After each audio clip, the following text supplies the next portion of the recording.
All right, team, you're here with me, Coach Chicken Legs, here to improve your programming and coaching. Today, I am going to blow your mind with the readiness system. This system will make it so you can easily adapt every single program for any client you have, as well as make the client feel valuable and that you have listened to them in their concerns. This is a fantastic metric to check and is surely something you're not doing.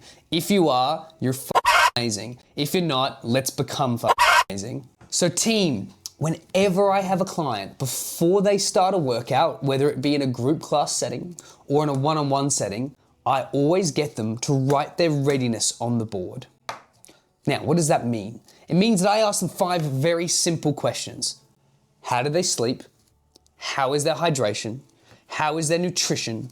How is their movement? And how is their stress? And I get them to rank it out of 3. 3 is the best ever.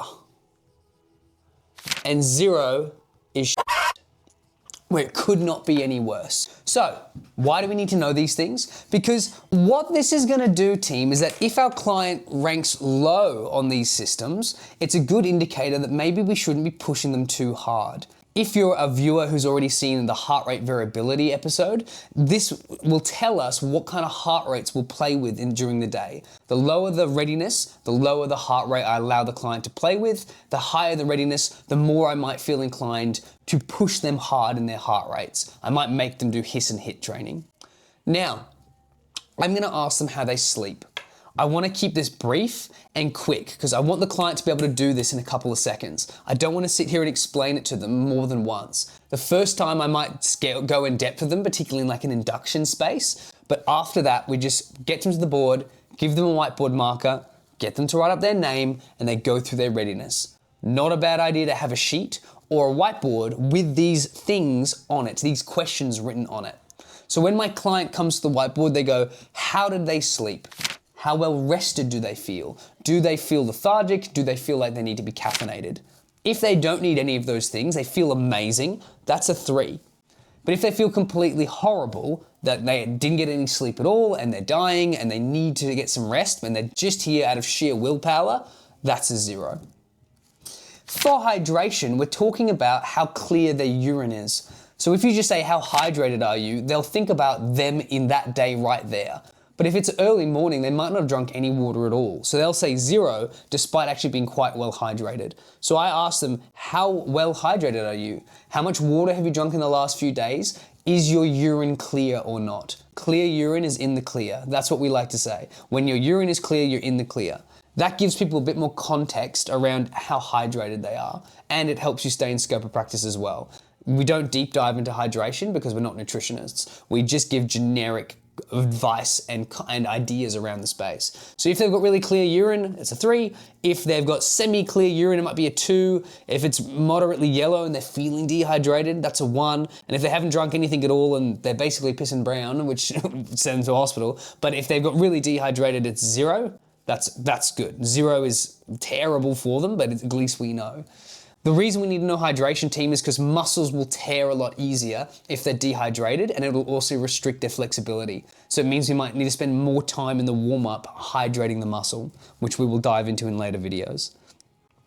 Their nutrition, at the minute, if you yourself don't have your nutritional quals or haven't spent the time to learn the basics within your scope of practice for nutrition, we're just going to ask them how much protein have they had? Do they feel like they're eating a whole foods diet? So how well do they think they're eating?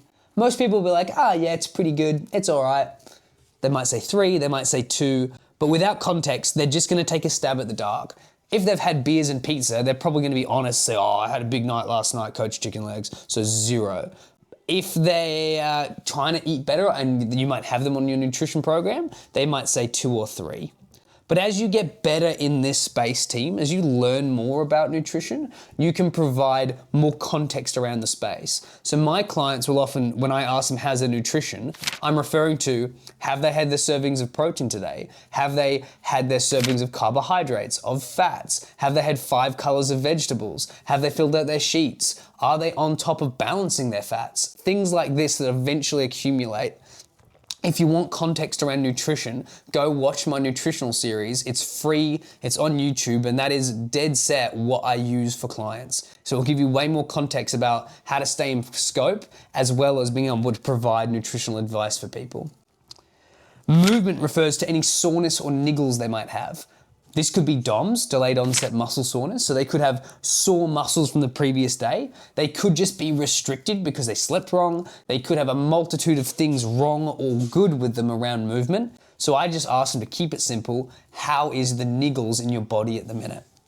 They might say 2, they might say 1, they might say 3, they might say 0, doesn't matter. But it gives you context that perhaps you might need to stretch them out, or if they're legs, for example, in a group class, if you've done legs earlier in the week, and the whole room say that their legs are sore, there's movement issues, then I might adjust the program slightly to be a little less leg heavy, okay?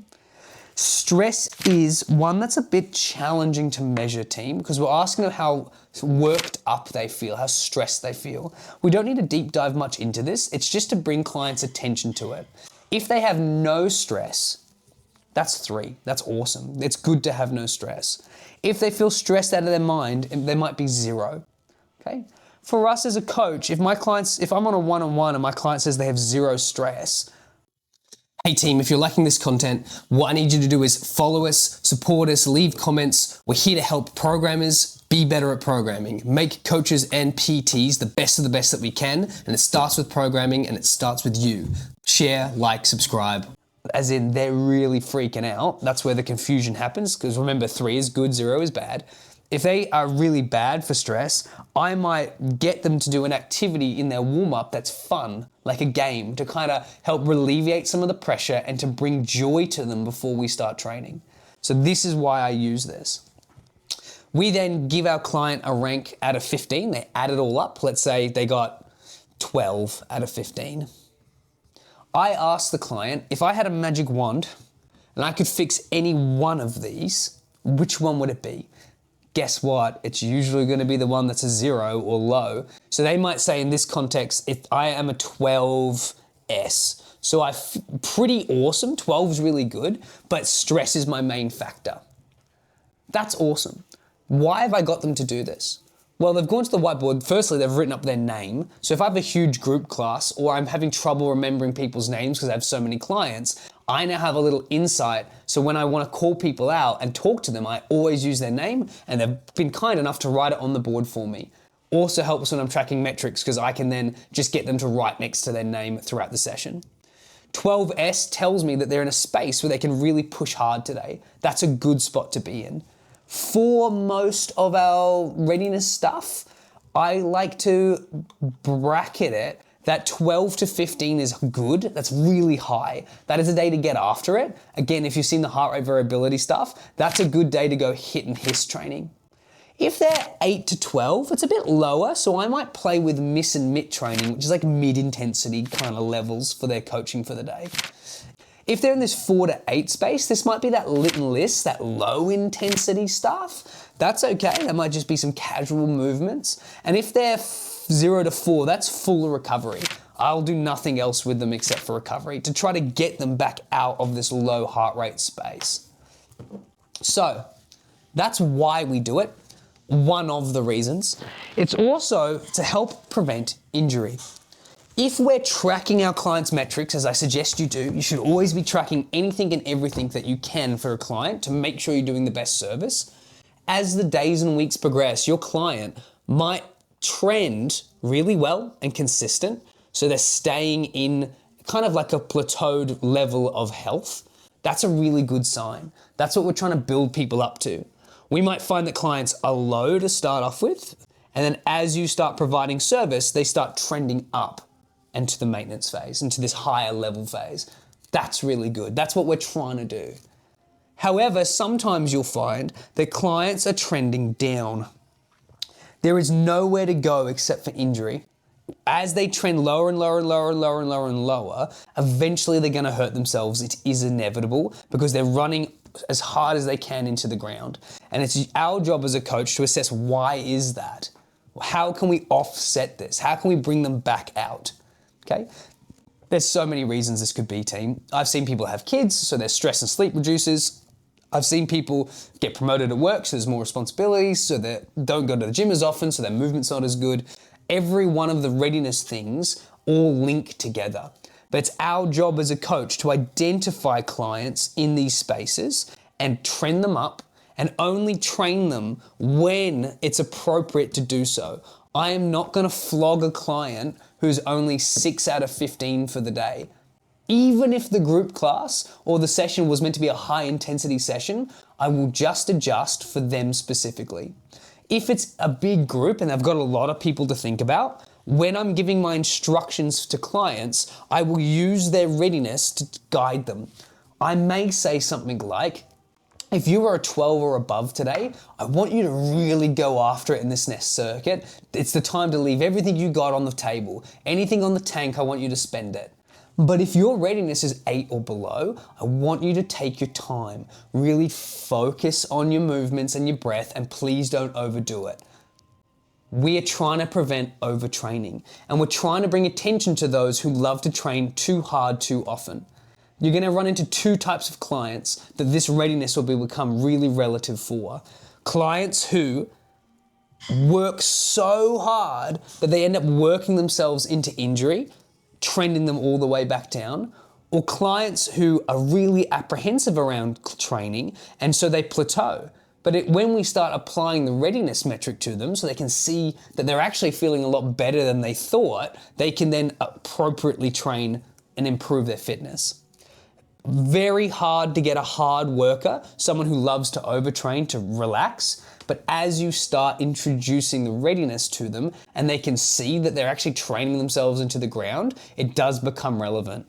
I've had a couple clients who are really high performers, and it takes ages for them to admit to themselves that they probably could have slept better and trained less. But with the help of the daily reminder for them for readiness, because it's in their face, they're doing it, it's deliberately in their face, eventually they start moving with the program. They start adjusting so that way I can actually give them the outcomes they want. Let's summarize, team.